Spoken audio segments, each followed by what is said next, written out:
재민은 추국에서 2번 죽습니다. 처음엔 성벽에서 떨어지고 다음엔 옥사에서 독을 마시죠. 39화에서 재민이 유천천을 살리기 위해 스스로 성벽 아래로 몸을 던지는 모습은 평생 집착만 알던 괴물이 처음으로 집착을 내려놓고 사랑을 선택한 명장면이었습니다. 분명 저렇게 그냥 죽게 했어도 됐을 텐데, 하지만 40화에서 작가는 그의 목숨을 살려 옥으로 보냅니다. 굳이 한 번 더 죽일 이유가 있었을까요? 왜 작가는 재민을 성벽에서 떨어뜨려 죽이지 않고 굳이 그 차갑고 어두운 옥사까지 끌고 가 기어이 천천히 주는 독탕을 마시게 했는지, 그 서사적 이유를 3가지 차원에서 정리해보려 합니다. 여러분은 제 의견에 얼마나 동의하실런지요?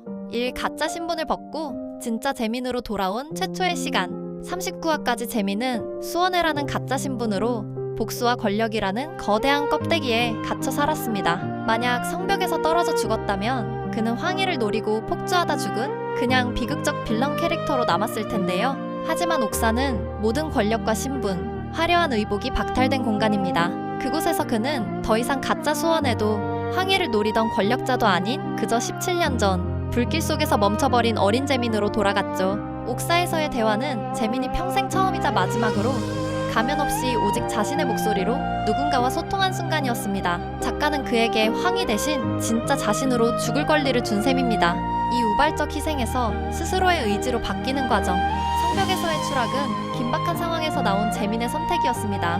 화려한 황제의 옷을 입고 사랑하는 여자를 위해 자기 목숨을 버리는 장면은 시각적으로도 심적으로도 강렬하면서도 멋있었는데요. 그렇지만 그 모습을 재민이 자기 스스로의 삶 전체를 돌아본다거나 책임지는 모습이라 보기는 어려웠던 것 같아요. 40화, 옥사에서 천천히 독약을 끓여오고 재민이 그것을 마시는 과정은 매우 느리고 고요했습니다. 저는 이 옥사 안의 정적 속에서 재민이 자신이 지나온 인생의 모습을 돌아보았을지도 모른다는 생각이 들었는데요. 낭비하지 말자며 독을 마시는 재민의 행동은 더 이상 도망갈 곳이 없어서 택한 죽음이 아니라 내 지옥 같은 삶의 마무리는 반드시 너여야만 한다는 그의 가장 능동적이고도 처절한 의지였다는 생각이 듭니다.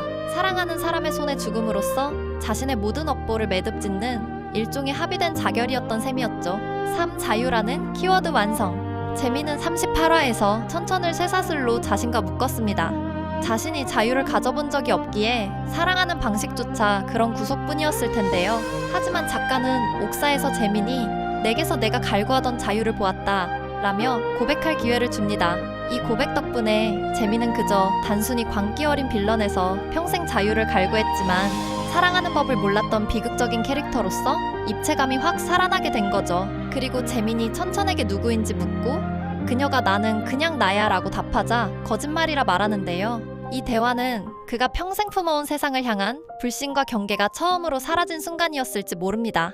재민에게는 유일한 신이자 기적과도 같던 천천의 입을 통해 그녀가 자신과 같은 사람이었다는 것을 깨달은 후 그는 비로소 모든 집착을 내려놓고 조금은 자유롭게 눈을 감을 수 있었던 것이 아니었을런지요. 천천은 원작 소설에서는 특별한 설정을 가지고 있고 그에 대해 드라마에서도 마지막에 자신은 아주 먼 곳에서 왔다며 장옥에게 말하는 장면도 나오는데요. 사실 천천히 하늘에서 내려왔든 어디에서 왔든 그건 천천의 사정일 뿐이죠. 재민이 본 것은 그녀의 출신이 아니라 그녀의 자유로운 영혼이었고 처음 만났을 때부터 자신의 얼굴을 보고 두려워하지 않던 모습, 그리고 마지막 순간까지 그녀가 그냥 나인 사람이라고 거짓말을 해주는 그 온기 덕분에 조금은 자유롭고 편하게 눈을 감을 수 있었던 것이 아닐까 생각합니다. 4. 등계의 러닝타임 30분. 기적과도 같은 캐릭터. 추국의 재민은 전체 40부작이라는 긴 회차 동안 단 30분 동안 나왔다고 하는데요. 그 짧은 시간 동안 이런 다이나믹하고도